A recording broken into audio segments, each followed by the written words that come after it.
Hello and welcome everybody to another episode of Coaching from the Heart with myself, Tyler Thurman, and my good friend, colleague, and co-host, Harold Feddersen. Hey, Harold. Hi, Tyler. As you all might have noticed, we don't have a video feed today, so sorry about that. We're having some technical snafus going on, so we might just have to go without the video. So we apologize for that, and we'll surely have it fixed for next week's show. But in the meantime, we're just gonna we're gonna go on with the show, Harold. And so the show must go on. That's right. And so today's topic is I called the show "The Truth Behind Anger," and we're really just going to be diving into the topic of anger and seeing if we can learn a little bit more about it. You and I together, Harold. I'm looking forward to it. Me too. And so, but just before we dive in, as always, I want to give people a place where they can find us. As most people probably know by now, Harold and I are professional transformative coaches. We work with individuals and small groups and maybe even large groups. I don't know about you, Harold. I haven't quite gotten there yet, but but we work with people to help them basically transform their lives, have more wonderful lives, have more beautiful experiences of life. And so if you're interested in working with Harold and or myself on a more deeper level, you can reach me at www.coachtylerthurman.blogspot.com. And Harold, where can everybody find you? It can be found at www.haroldfeddersen.ca. Fantastic. All right, so I'm going to toss it over to you, Harold, so you can kind of set the table for today's topic. Toss me the anger ball. That's right. Okay, so I guess actually the first place we probably want to start is actually just acknowledging that we all have a relationship with the emotion anger just to start.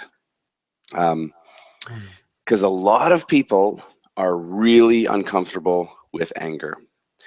In our society, we often condemn people for showing anger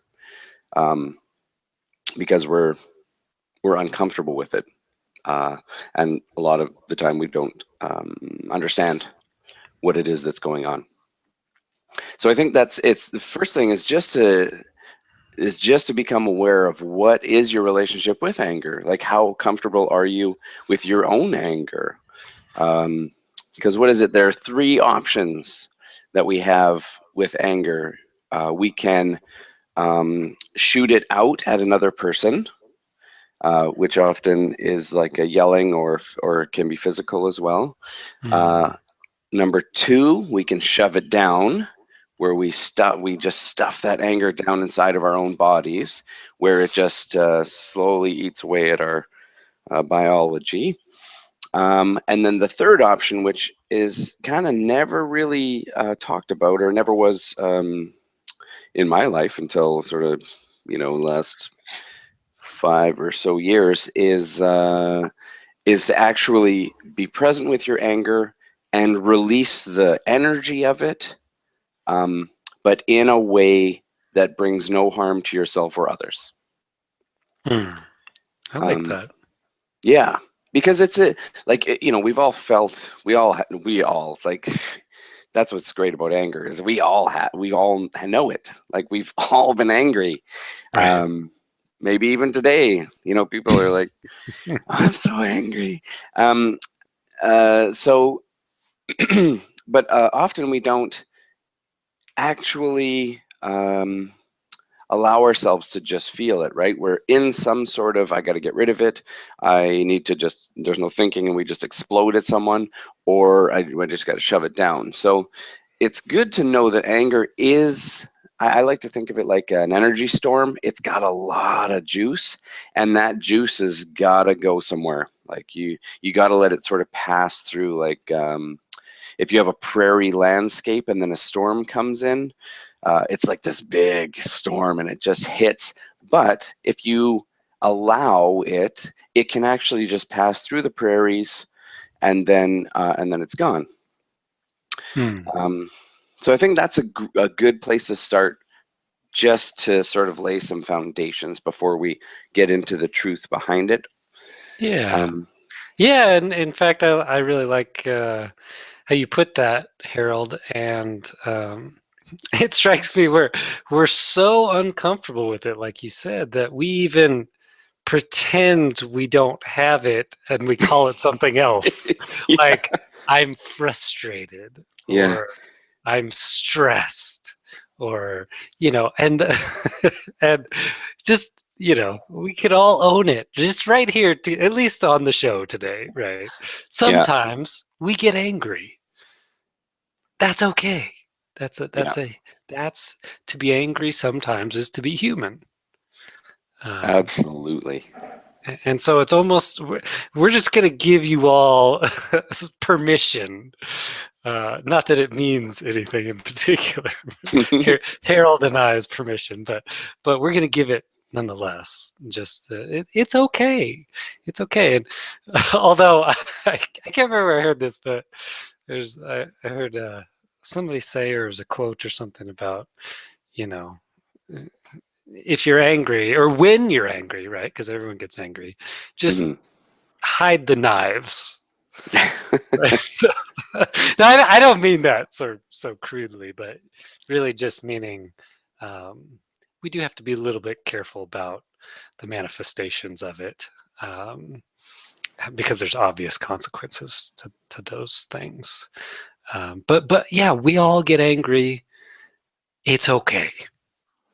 So I think that's a beautiful place to start. So thanks for getting us going in that direction. And we might. So it's. I think maybe we'll just talk a little bit about, because that's a good. That little hide the knives thing is a good one, because it is harmful to others, and it's harmful to us, and it's harmful to our relationship with the other if we allow our anger to spray out at people. Sure. Sure. Because usually it kind of manifests as a word that comes to mind would be violence, right? Or attack of some kind. Yeah. And if it's not at someone else, then most likely your thing is actually inside of yourself, which is the same kind of violent attack, but inside of your own system. Right. So it's good to, it's most likely you're one or the other for your kind of go-to. And that third option, the one that is really the healthy one, is to allow the anger, like allow the energy of it to pass through. So some ideas of how to do such a thing is, so I'm just going to throw out some. So one is you grab like a mallet and a 2x4, and you just let yourself release it from the mallet to the 2x4 in isolation, not, don't do that in front of your kids or whatever. That's one. Another one, a good one, is you take one of those big, we don't have them up here, but you have them, those big, huge telephone books, and you use that, and you let the anger sort of pass through you physically. What's another one? Yeah, no, those are good. Those are good. Just while you're kind of brainstorming there, Harold, I thought I'd just put a slight distinction in, and I'll see if this one rings true for you at all or not. But I've kind of discovered over the years for myself that there's a slight difference between releasing anger and practicing anger. Because there's essentially sort of there's a movement. I don't know if it was in the 90s or when exactly it first started showing up, about very intentionally getting angry And Mm, to me, that's a little bit different. And there's actually some research that supports the fact that that actually gets us really good at being angry. yeah. So we find ourselves angry more of the time, which again, it's not bad, but it's also really unpleasant. Hmm. Um, Yeah, I see what you're saying there. yeah, and so I just want to make a subtle distinction there. I don't know if that will make sense to everybody, but I think it's important because I think what you're saying is just it's like a beautiful. It's like we look at it, we sort of we do something with it.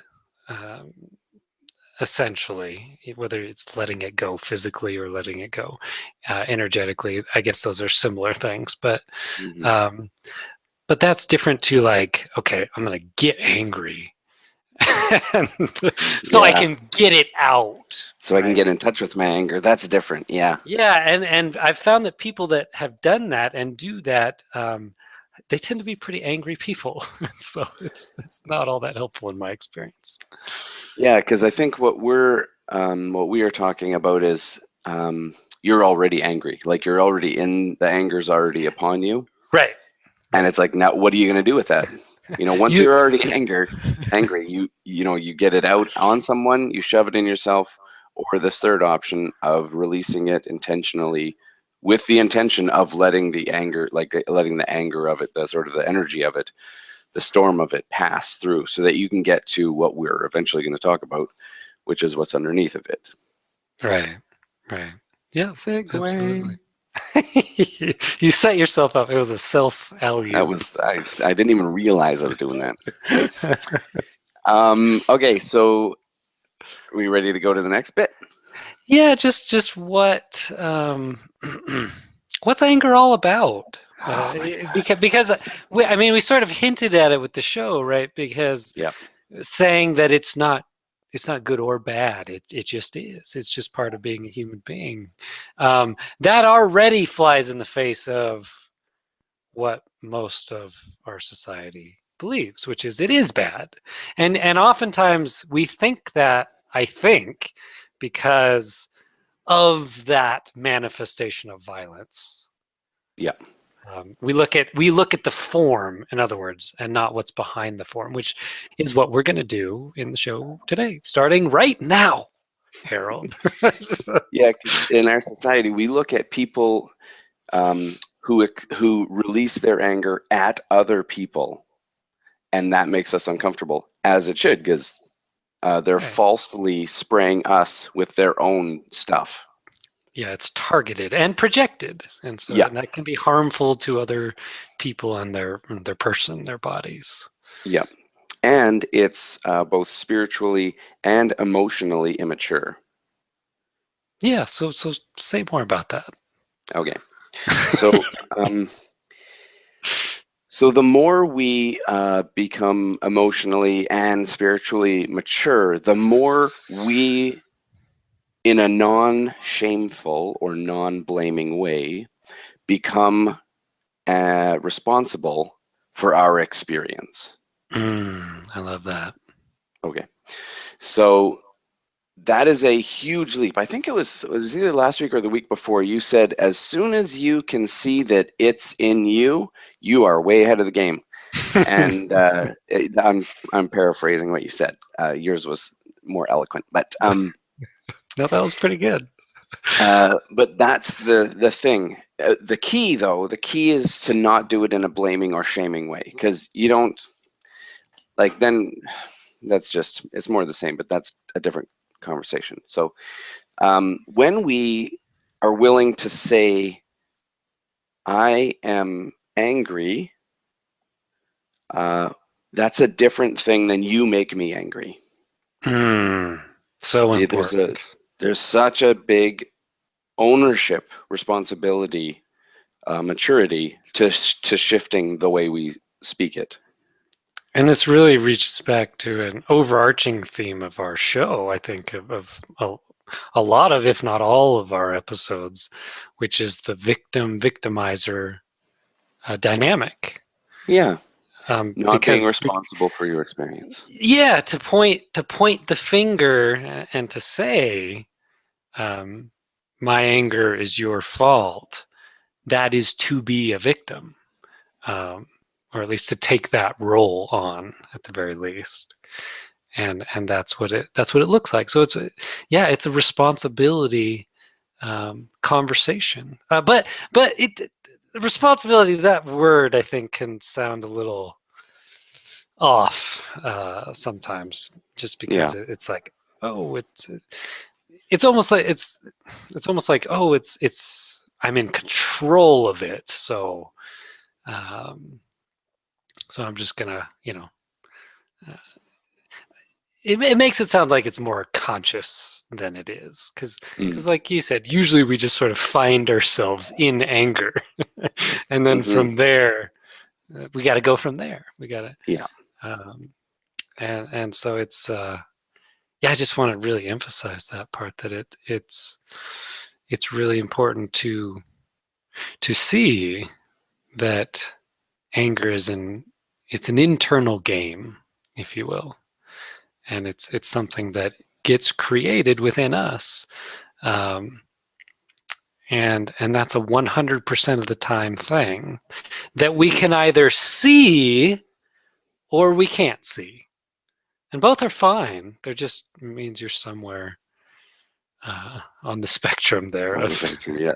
yes. And the more you can see the truth of how it's actually getting created, which we're going to go more into detail here in a minute, but the more of that you can see, um, just the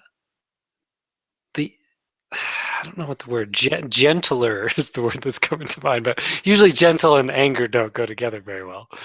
But the gentler your experience of the anger is going to be. Um, that might sound strange, but that's my experience. Um, the anger is still there, but there's not as much of the the the target there, that outward projection, that attack element, um, kind of fades a bit, I think, Hmm. when you see more of what's behind it. So Which is where we're going next. yeah, so I think you were about ready to kind of jump into that. So I think first we'll just say that you absolutely should not believe what Tyler and I are about to say. You should enter your own experience to find out if this is true or not for you. Oh, I love that, Harold. I wish we could rewind the show and start with that. Because and put that at the beginning of all of our shows. Because, oh my gosh, our experience is so much more valuable than us talking heads. Yeah. Right, the Because, and the intellect reason why of I it. say that is for this particular topic, when I first was introduced to what we're about to talk about, I did not believe it. I said, no, that's not true. I know that's not true because blah, blah, blah. So here's the truth that now I've wholeheartedy, I get it. I get it every time now when I get angry with a little bit once the storm has passed through, because you usually can't do this work while the storm's going on. While the storm is on, you hunker down, put on your rain jacket. Yeah, yeah, let the storm pass. Yeah, it's gotta. Okay. But once the storm has passed, uh, Put on a raincoat. put on, take off the raincoat and get ready for the inner cleansing. So anger is always, every time, without exception, a ruse. Anger is anger is a It's a puppet. slight. It's a sleight of hand. It is a puppet. It's a bodyguard. Its job is to protect us from sadness. Hmm. Always. Anger comes up, it comes out, it's like a protective, like a tiger coming out of its cave, and its job is to protect the sadness. Yeah. Always. So just that alone, if we just stopped there, you could actually spend a bunch of time finding the truth of that in your experience. It does take a particular kind of looking to see how the anger is actually sadness. So I have an example. Well, Harold, just Oh, before you jump yeah. in, I just wanted to really emphasize that the part of it as a defense, so that we can Mm-hmm. see. So that I think that's really a beautiful setup to seeing what's behind it, which, like you said, sadness. Sadness. I talk about it as fear sometimes too, but similar flavors. Um, But if you think about like what anger is and how we've been talking about it, it really is it's like there's this warrior attack stance mentality that goes with anger, right? It's an attack as a defense, Mm-hmm. right? We're lashing out um, because something else is going on, Yeah. right? Because why would we need to lash out? Um, we'll talk more about this in a minute, but we have to look and see what are we guarding, right? Because it's like Mm-hmm. a guard. A guard is, sometimes the guards have to attack in order to maintain their post. In order to protect Yeah, to protect what. the queen or the king. Yeah, whatever's the prize behind the door. But it's just worth seeing that it you know it's a any any kind of lashing out is it's an attack, but behind that it's a defense. And if you can see that, then you can begin to look past it to, well, surely there must be something there worth defending, right? Mm-hmm. Or maybe not. Or maybe not. And because I think that's a good thing for us to look at too, is that all of our emotions are created because of our unconscious, mostly, interpretations of situations happening Sure. in our story. Well Because said. as we distinguish the difference between the story of this life we're living and what we are, um, the roller coaster, if you will, of emotions uh, shifts. Yeah. Um, Yeah, that's my experience. yeah, mine too. Um, where are we going? Example. That's right. So Yeah, I you had something juicy, and then I I had interrupted. some juicy. Yeah, this is. Uh, so let me go into the. So I had a boss once who did not do their job the way they were the way they're supposed to, and so I felt through a misinterpretation, but I felt um, that part of that person's job or role or responsibility was falling onto me, and that made me angry. Mm. And I was angry that I had to do both my job and part of this person's job. And so, and this was not that long ago. It was a year or two ago, and so I was like, okay, so you're angry a lot about this. What's going on? Because you know that anger is a ruse. So what are you actually? What is the sadness that you are trying to cover? And the sadness for me was that I felt like I wasn't sort of good enough to be able to hold the responsibility of that, both my role and part of that person's role. Mm. So I was sad that I didn't have that capacity. There was a worth conversation in there somewhere. Absolutely. Yeah.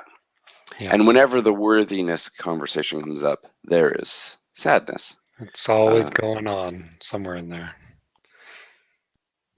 so just as an example of how we once the sort of anger storm passes, we have to be able to look in a way to see what is it that's actually triggering the anger.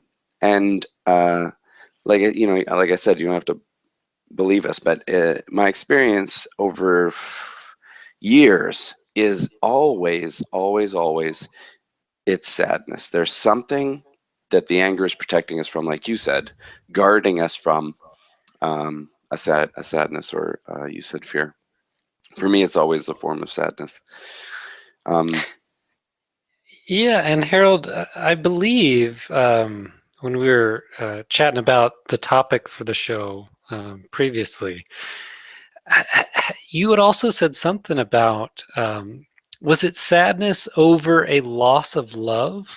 Was that? yeah, yeah, because so the layers, that's exactly how it goes. So Yeah. the surface layer is the anger, and the anger is the protector of the sadness. And this, I didn't get this, Tyler, for, geez, it was like 2 or 3 years later. I was listening to my spiritual teacher, Adyashanti, give a talk on love. And he said, and I'd never connected these things before, he said, always when you feel sad, what you're actually sad about is the loss of some form of love. Hmm. Because love is the foundation of everything. Yeah, our being. Yeah. So if we feel, and this it still works through our story and our sort of character. There's still interpretation of loss, and there's that stuff. But if we're interpreting on a deep, like, this doesn't happen on our mind, like the surface of our minds. This Yeah. is working under the layers and deep in our system. Um, if we believe there's some kind of loss of love, we will feel sad, because Right. that love is that ultimate, that connection between Yeah. all things, all It's humans, all things, and all everything. it's devastating. Hmm. So to go back to my example, so on the surface there was anger, underneath was the sadness of um, not being worthy of being able to do this job. And Hmm. then I was like, okay, so what, because this is work. Like, you don't think like there's loss of love at work. Most of us don't. No, that would Um, that would not be the thing we go to. right, like you get the CEO of AT&T is like, what is the loss of love that I'm interpreting here? But this is what it is. It really is. Whether you're the CEO of a giant corporation, or you're a stay-at-home dad or mom or whatever, it doesn't matter sort of what where it is in the world or what it is you're doing. So in my case, there was the feeling of the lost love was the connection, the sort of community of when everybody is bringing their best self forward in the team, that we as a team could change the world, so to speak. Hmm. Um, so for me, the loss of love was that loss, that because loss and connection are so interconnected. Um, it was the loss of that, like the global us, or we at this place, Yeah. was falling apart because one person wasn't doing their full role. Right. Does that make sense? Yeah, so it's somewhere in there is also the conversation of separation and disconnection. Like I think we talked about it again recently. We're always talking about these things, but Hmm. just the um, unity, right? The or wholeness or oneness, right? The we, That's yeah, last week, yeah, the the we. we That's right. Yeah, and and compassion. that really is the essence of what love is. Yeah. is not it's not the essence of our seemingly fragmented self. Um, it's the we. It's the namaste place, Yeah, right? it's the all of us, the one of us. Yeah, yeah. So Yeah. sorry, I interrupted. Did No, were that's you? perfect. So I Because thought, yeah, go ahead. because at the root of it, it is that, right? It's the loss of the we. Because Right, underneath of all of this story and all these beliefs we have and thoughts, there is the sort of universal oneness. right, right. And so when we come into the form of our being and we feel the loss of that truth, then that is a loss of love, which then can permeate up into the sadness, which Yeah, then can manifest anger as a way to protect us from that. yeah. Now, Harold, it's kind of funny, right? Because I love the word you used, ruse. Yeah, It's I all like that word. it's all kind of a ruse, isn't it? Yeah, it's a pageant. Because why would you need a defense for a sadness about a loss of love that hasn't occurred? Now, our awareness of it is that it has occurred. So, in fairness, that's where it comes from, right? That's our experience of that loss of love.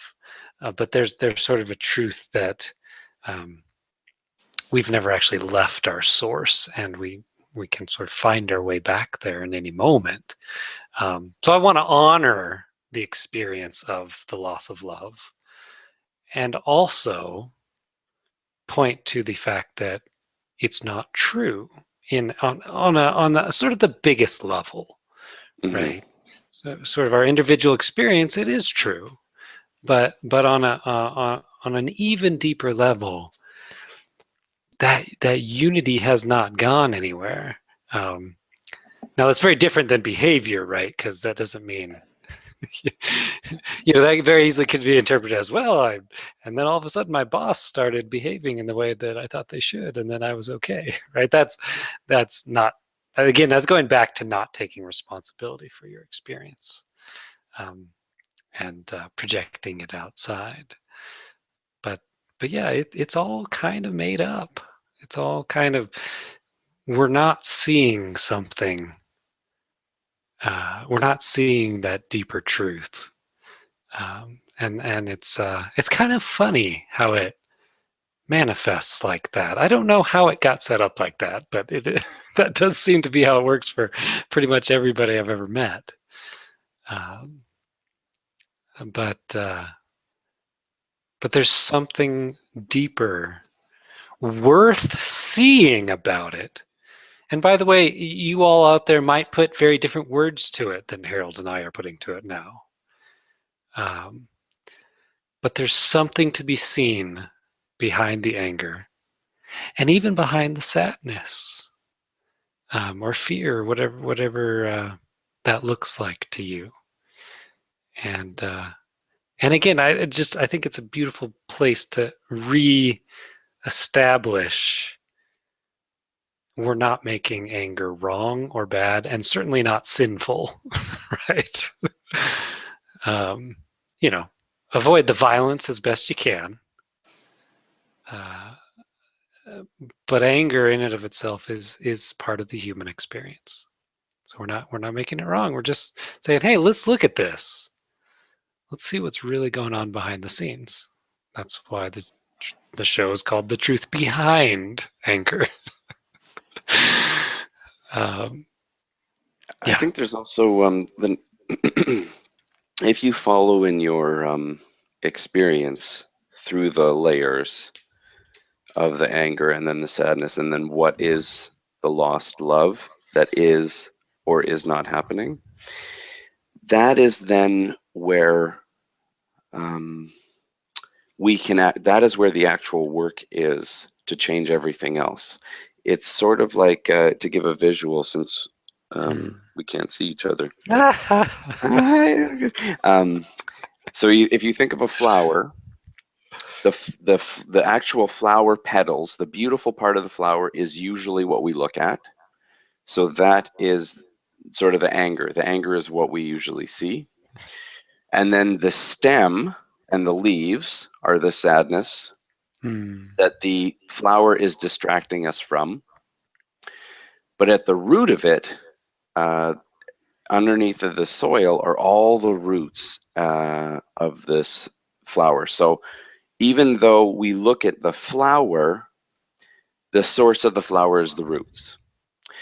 So if we want, let's take my example, for example. That's cute. If I then recognize, okay, what is actually being lost here is the team. Our team is breaking down because one person is not doing their role in the team. So if I can see that, I'm now at the roots, I can actually nurture the roots and affect the stems, the leaves, and the flower. So I could actually go to the boss and say, it appears that this is happening. And for me, this is what's happening to the team and my experience. Is this happening for you? And is this something we can shift? Because if we just stay at the flower level, then that means I'm in the anger. And if my anger is an outward expression, I will be yelling and screaming or whatever at the person. If I'm a stuffer, I will be stuffing this anger down inside of myself, making myself sick and disconnected, and most likely shunning the other person because I'm believing they're the source of my anger. Right. We're resenting them and harboring Yeah. resentment. Yep. So then the other option is to take that third option that we talked about right at the beginning, and we let the sort of physical energy of the anger, pass through in, like, whatever, pounding bread or, putting up a rock wall or whatever. Something, usually almost always is something physical to help us move that energy out. And then we can get to a place where we can then start to look at it. Okay, what is this about? And then we sink into, what am I sad about, or what am I really feeling? And sometimes that takes a lot of work to get into. And then once we're there, then the question is, what is the loss of love? And once you're down to the super roots of it all, then if you want to change sort of your life circumstances, that's where you would work. Yeah. It's now. So that would be the behavior part, right? And Well, oftentimes that is often just a manifestation of the inner work, right? It's just something's going to flow from that. Now you can be conscious about it too. But yeah, I think you were going to say something about that. well, it's who you're going to be in that Right. relationship. Sure.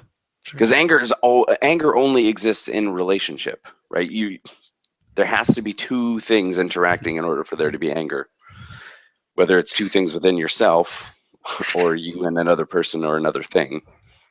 But There's in a funny way, it also holds that relationship apart, right? yeah, It the anger itself is what denies us the we, yeah, because its function is to deny that interconnectedness, right? It's to hold apart, it's to judge, it's to disconnect. And so that's why it's so important to look at it for what it really is and then begin to unravel it. yeah, unravel it, let it transform, um, and then it comes out the other side, comes out as something else. And it's funny, I like what I like about the flower analogy is that most of us think flowers are beautiful and we love them. Most of us do not think anger is beautiful. No. But anger can be beautiful in the incredible gifts that it offers us in our Yes. awareness of ourselves and how we are interacting with our life. So it can actually be incredibly beautiful if looked at through a certain lens. Yeah, you know what comes to my mind when you say that, Harold, is a check engine light. That's sort of a more crude example than the flower, but I think apt in its message, in that it gives us really good indicator where we're at on the inside, especially as we understand more and more about what it is and why it's there, and in fact, why it's there. That is actually one of the things that we get to transform for ourselves. In when we look at it, why it's there going forward becomes, oh, it's there to show me the lack of love or the loss of love, so Mm. that I can reestablish that. Mm-hmm. I can reestablish that. It's not on the other person. In fact, this is rare, but it could be, it is all in your head, and they are in a place of love still. Now, that's not usually the case because of how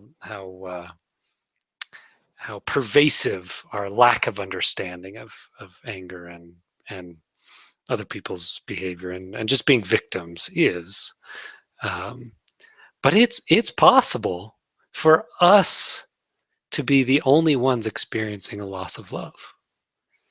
Um, and that sounds bizarre, right? Because we think it's um,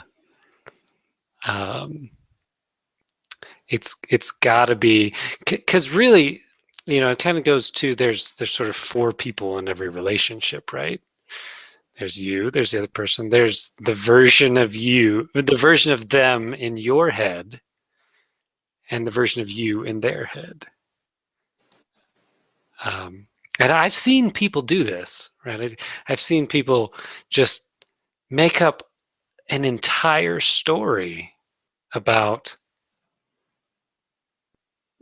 their how they've been wronged and how they've been, and the other person is blissfully unaware of this story that this person has been weaving. Sometimes for, usually if it's been going on long enough, the other person will catch wise, right? Yeah. Oh, this person is acting strangely around me. This person is clearly is harboring some resentment towards me, right? But for a time, it's possible to just not, for the other person to not see it, to not be aware of your story that you've created around it, about you It, being a victim. Yeah, go ahead, Harold. I don't know if you've ever seen this or not, but it is a perfect example of what you're talking about. It's on Comedy Central. It's on YouTube. Key and Mm. Peele, the comedians Key and Peele. It's called Key and Peele Text Message Confusion. And it's about these two guys who are texting each other back and forth, and one of them is just like, oh, blah blah blah, and the other guy's like, oh, really, really, and one of them just gets so worked up and like over the top crazy, and then it's about meeting up, right? So then they meet up, and the one guy, the the one guy who's just sending the messages, he's like, hey, oh, let's go. He's happy to see his friend, and his friend is livid. He's got like an axe or a chainsaw or a gun or something, and he wants to kill his friend, right? Because on his side of the texting, there's been all this interpretation and craziness happening. So with relation to what you were saying, the one friend, I can't remember their names, but the tall one, he has no sense of love lost at all. He's like, oh, my friend, he's so funny. And then the other guy, there's loss of love, and then there's all this anger, and it's a really funny way of seeing that sort of demonstrated. So I'd Well, recommend. I really like that you brought that up. First of all, because it's relevant, right? We, who listening hasn't been in a texting argument at some point in their life? Nowadays that's like That's very common, to misinterpret the words or an email, right? Or Yeah. something like that. But it also speaks to the capacity on the other side of the relationship to what it represents to be at peace and to be well, to be in love, and while someone else is furious with us, right? The very fact that that's possible. I don't know about you, Harold. Have you ever have you ever been in an tried to be in an argument with someone who is at peace? It's very difficult to maintain over time, right? Well, I but I can't mean, answer that we're with a pretty ton of good. We're pretty confidence. good at it. We're pretty good at keeping up the fight just because we're so practiced at it. But if it's just one-sided, I mean, that's how these feuds, these resentments, they last for generations sometimes, Yeah, is because both sides are participating, right? And that's what makes it look real. that's what keeps it alive. Yeah. It keeps it alive, but we think it's the actual dynamic between the two people that keeps it alive, instead of the dynamic in our own minds that's keeping it alive. And that if just one person realized, I could see peace instead of this. That's was one of the lessons in A Course in Miracles that I love. It's not, I could sometimes see peace instead of this. I could always see peace instead of this. On Um, Thursday, I could see so pieces. on Thursdays, on Friday, at the start of our show, always. No. But it just speaks to how valuable this can be as we get better and better at seeing through our anger, catching wise, right, to the ruse, and calling it on its shit, basically. Hey, and it's not to be that crude, like you can honor where you're at, but in some ways, like, it'd be like figuring out that the sleight of hand artists, how they're actually doing it, Hmm. right? Oh, hey, that distraction with the left hand's not going to keep me from looking at the right hand anymore. Sorry. I know what you're doing.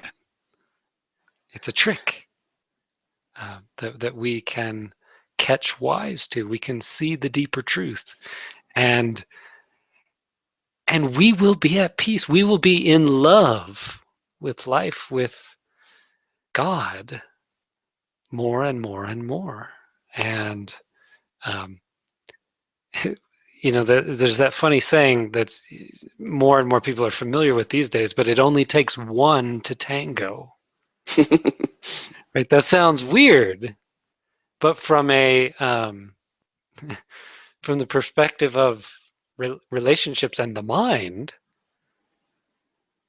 it is so amazing to be able to, in the midst of an argument, realize I'm keeping this alive. Yeah. And I can put a stop to this. Now, you can't control the other person's behavior, right? We can make requests of other people, but we can't You control might have to them. walk away or whatever. Yeah, because that's what anger attempts to do, right? It says, I'm going to try to control you with my anger to get you to behave a certain way so that I can be okay and experience that love that you stole from me, right? But that's sort of a poor strategy. Right? So, I've never known anger to um, facilitate love. Right? In a No, roundabout way, it can begin to, with it can this start to come. conversation. That, yeah, absolutely, Harold. It can be the flower that catches your eye.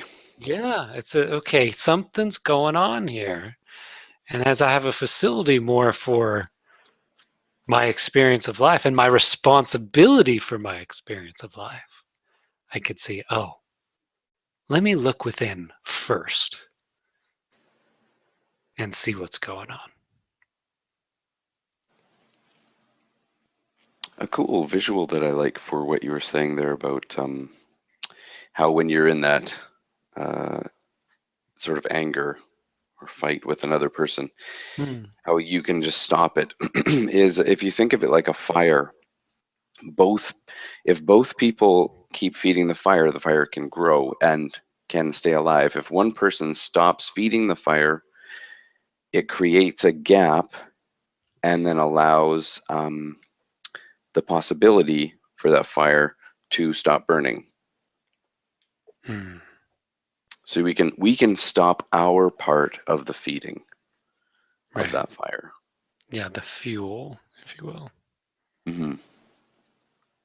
Yeah, because we're just dumping kerosene on that thing. Oh, sometimes, yeah, we're just jet fuel. What's the image that comes to my mind is dumping kerosene on the fire, not knowing that we are, and being like, "Hey, stop dumping kerosene on this fire," to the other We're du- person. we're dumping the kerosene while we're blaming them for the kerosene.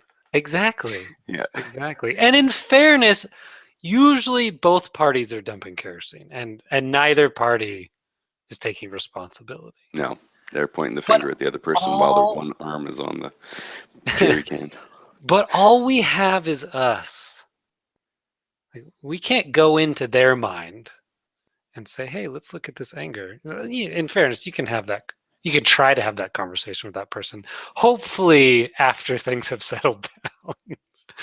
but but really, only we can generate willingness within ourselves. And um, the beauty of this is we get to be at peace more of the time. Like we don't notice oftentimes because anger, it's not the anger necessarily that feels so good, but usually the justification of the anger, Hmm. right? Because but we don't notice how just high energy, frantic levels of energy anger is, right? Oh man, it It's is a hungry fire. exhausting. It's Yeah, it exhaust. takes a Yeah, lot. I like that analogy. It's a hungry fire. Yeah. Man, it sucks up the fuel, right? And we don't realize how draining it is for us to be angry all the time. We don't know how what it's doing to us. We Hmm. think, "Oh, I'm putting up a good defense, right? I'm not letting anybody in. Not no one's getting in here. This is a fortress. Lock it down." Right? Fort Knox, you know. But we don't see just how much energy is expended to keep up that defense. And there's nothing. there's it's not worth it. It's not worth it because there is a love. I call it the love of God. You might call it something else. But there is a love that is just with us. It just marches with us. It just is with us at all times. Our awareness of it, our experience of it comes and it goes. But no one can steal it from you. And so to have this fortress around it, around something that can't actually be stolen, um, and in fact, oftentimes is the perpetrator to the experience of lack of love, is our own anger. That is pretty good motivation for letting it go, in my experience at least. That, wow, you know what? Not only do I get to let go of this anger, but I get to see a deeper truth that I I can access that love, that peace in the love of God or spirit or big mind or oneness or wholeness. It's a beautiful place to visit or to return home to. Mm. That's how I talk about it sometimes. And man, we just can't return when that fortress is up. It's kind of funny. It's so unconscious. We don't even know what the fortress is guarding. We know it's an effective defense. We don't know what's being defended, though. Actually, there's a line from a lesson in the Course in Miracles that says, "Anger is a defense against the truth." We don't know anger is a defense against the truth. Mm-hmm. That's the problem. Because why would we want to defend something so beautiful? Defend against something so beautiful from being taken from us that can't be taken. And that's my experience of the quote unquote truth.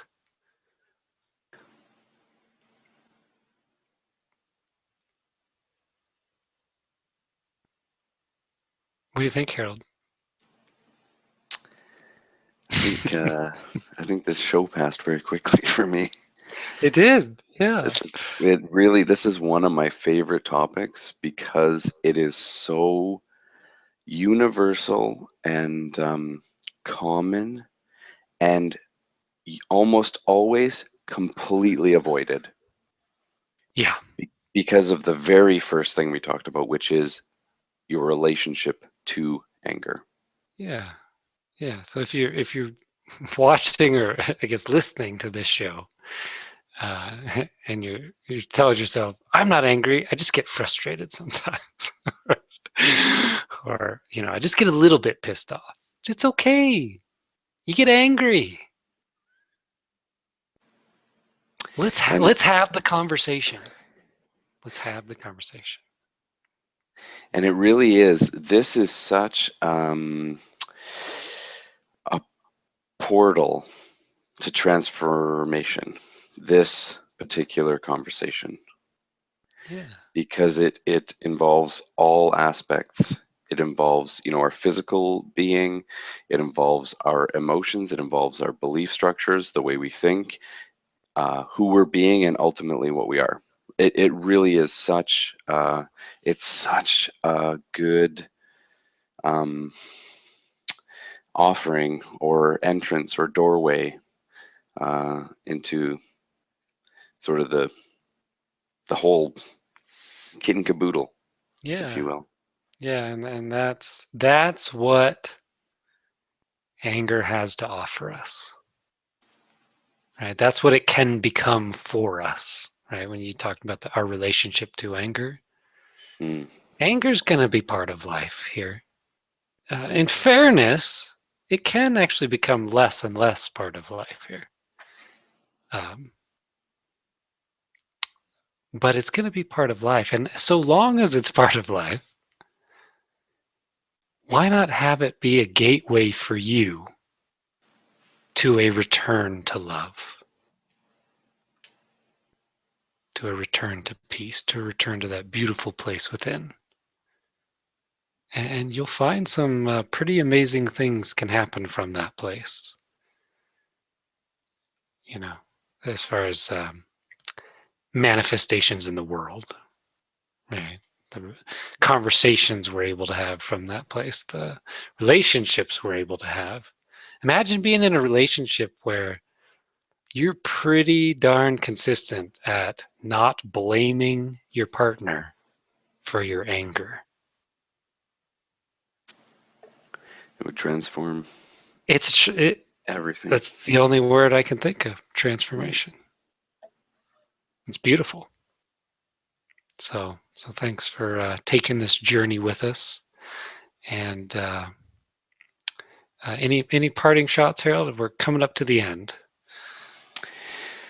I think we kind of actually we kind of parting shotted it together there.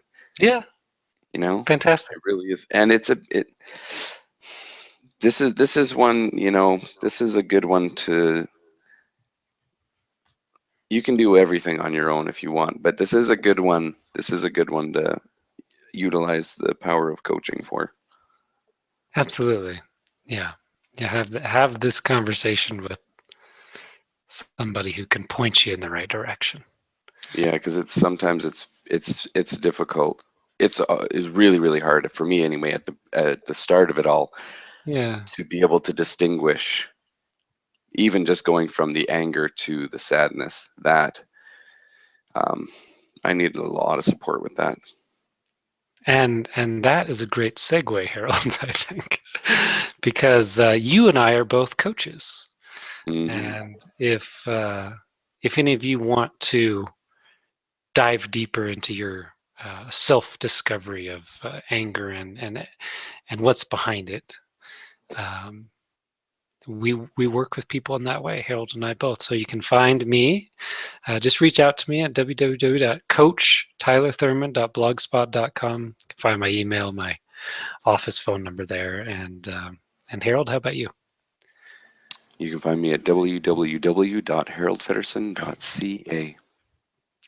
Fantastic. And thank you all for joining us and bearing with us with our technical difficulties today. Sorry about that. And we look forward to being back with you next week in all of our visual glory. So until next time, we wish you all the love that's in your heart. Take care.